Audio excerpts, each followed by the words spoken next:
Hey guys, Coffee Campaigner here, bringing you another video to help out players that are just starting or perhaps even returning players due to safer seas. In today's video, we're going to be taking you into a deeper delve with one of the more profitable methods in safer seas, making you go from rags to riches. Well, sort of. Which brings us to today's video.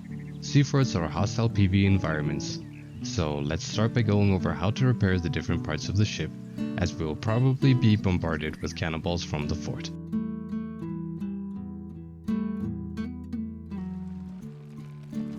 As you can see here, the mast is down, but don't worry, we'll fix this. Simply get some wood out of the barrel and head over to where we raise and lower the sail. Once you have interacted with it, make sure to press and hold the S key until it's fully raised. When that's done, we need to repair the mast on all three sides.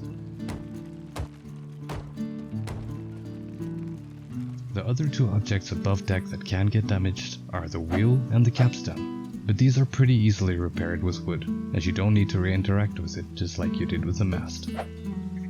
Next, let's go over the hull, the base of the ship.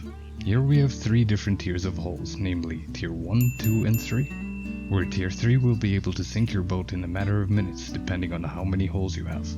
Speaking about sinking, if you hear this sound, immediately stop what you're doing and go bucket out water from your ship. Make sure to have a straight path to throw the water out, as when you hear the backsplash sound, it will throw the water back into the ship. Once you're in a safe position to do so, you can repair the holes by interacting while you have the wood equipped. And it's as simple as that. Happy sailing. Just as a quick note, if you guys do enjoy Sea of Thieves content and want to expand your knowledge, please consider subscribing, as I'll try my best to make each video better than the last and bring you informative content as well. Okay, now onto the rest of the video. Once we load into the game and try and get a spawn at Plunder Outpost, or sail there, as there are two forts really close to one another that we can do in quick succession. As well as that, the outpost is relatively close by to sell once we have done our rotation. Also, while sailing between these two forts, try to check nearby islands for a storage crate, as seaforts provide so many resources. Of course you can buy one from the merchant for like 5k gold, but in my experience you'll find plenty, just keep an eye out for them.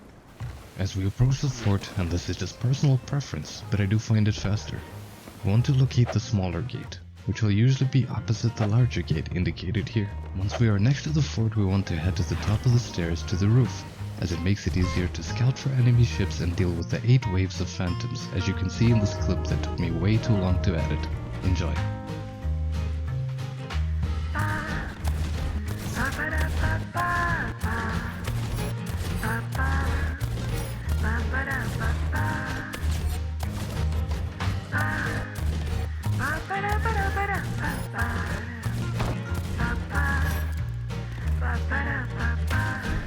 Once the captain has been defeated, he will drop the fortress treasury key, which is the loot room right at the bottom of the fort. Leave this in a place where you can find it later, as now we need to locate the key for the storage room, right at the top. This key is randomly generated, and some of the more common places are the 2 cupboards on the 3rd floor, the crate outside on the 2nd floor, and the cupboard to the right of the stove on the main floor. Just note that yours may vary, but it's a good place to start. Once we have found the key and enter the storage room, take the loot right to the top here, as it'll be easier to harpoon once we're ready. Now that we got that done, let's get our treasury key and go all the way to the basement of the fort and open the treasury room. Most people use this bigger gate, but I feel the smaller gate is just faster to get the loot out, which would be essential in higher seas. Okay, now that the gate's open, let's grab all of the treasure out of the room and place it on the wall closest to the ship.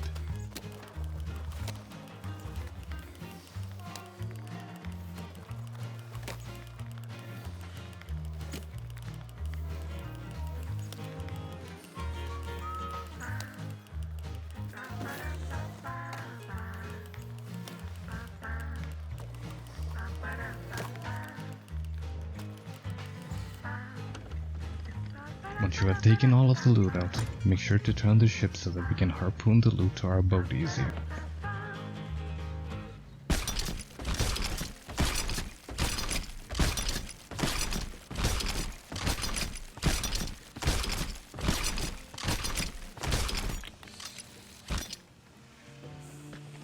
When that is done, grab the storage crate, go to the top again and make sure that the coast is clear.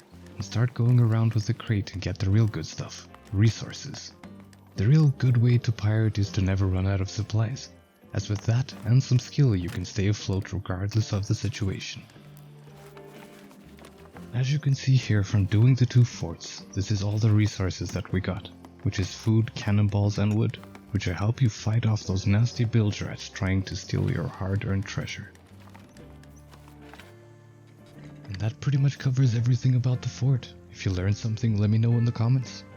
I'm about to go do the exact same thing by the next fort, and I'll see you guys at the outpost.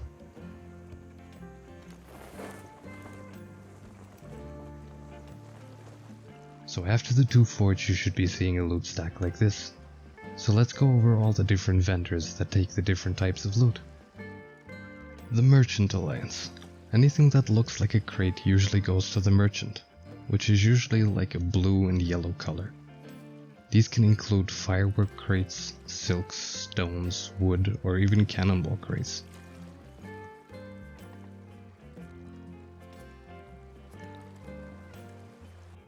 The Order of Souls. If anything, these people seem to have not been able to grow out of that phase. We all know what I mean here.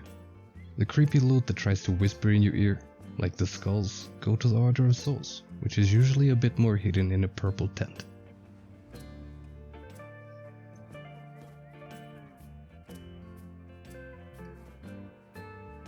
The Gold Hoarders. Nothing really special to say about this one. It's the usual vendor that you see in most games. They like anything that is shiny or resembles a treasure chest. And that's the 3 main vendors in the game. However, there are some variations of loot that require specific vendors, that is outside of the ones that I mentioned, but we'll get to that in a different video. Now I bet you're wondering how much did we make from all of this. So in about an hour we cleared both forts and sold, which was about a total of 12,500, which sadly is quite a lot in safer seas. But if we were in higher seas, it'll easily be about 40 to 50k, and even more with an emissary. So once you are comfortable, head to the higher seas and earn that good gold that you work so hard for. Anyways, that concludes the video. Thanks again for watching and I hope to see you in the next. Remember to like and sub. Bye.